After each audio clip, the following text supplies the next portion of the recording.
Assalamu alaikum was about the last words Malcolm X spoke into the microphone before the assassin's bullet tore through his chest. The story goes that he had barely mounted the stage. The story goes that he never got to give his speech. The story goes that if the prophecies are true, and our young men will see visions, our old men will dream dreams, and our poets will ghostwrite all the things our martyrs never had the chance to say.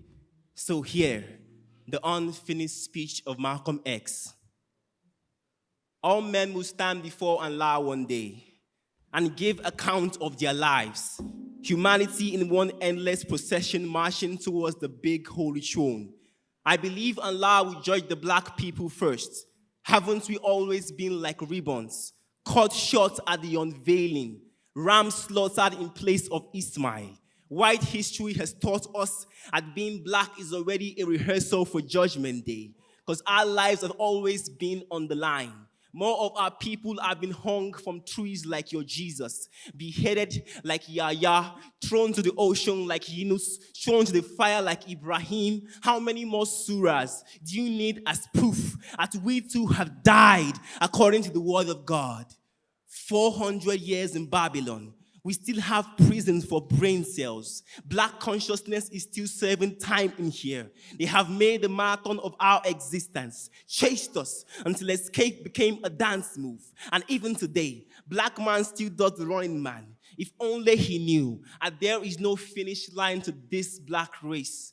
They have broken our necks preaching we turn the other cheek, spent millions against deforestation, but the axe keep cutting down the family tree. I know nothing about walking on water, but I have walked on streets and seen black neighborhoods trying to stay afloat.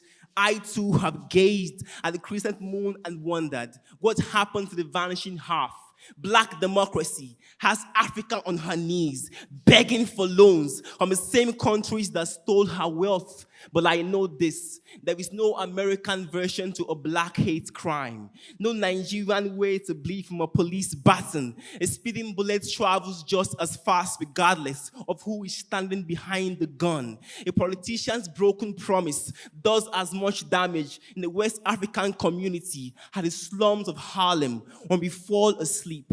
Don't we snore in the same language? An injustice against one is an injustice against all, so by any means necessary, do not settle for the dying kiss of your race. Take hold of a limp body and give mouth-to-mouth resuscitation till you feel a pulse, because the medics will not get here in time. Black man, you are God with amnesia. Remember who you are. I think too, and if you tell stories bigger than you, the world will expand to contain your voice. I am certain there is power in the tongue, but most especially, there is power in a speech. For every time we say nothing is a moment of silence for all the lives that will be lost from our inactions.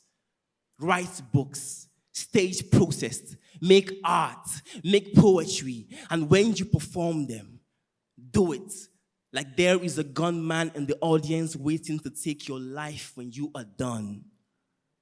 Poetic license. On the 21st of February 1965, El Haj Malik El Shabazz, also known as Malcolm X, also known as Malcolm Little, also known as Homeboy, took his final breath. Time of death, 3:30 a.m. His wristwatch was still ticking.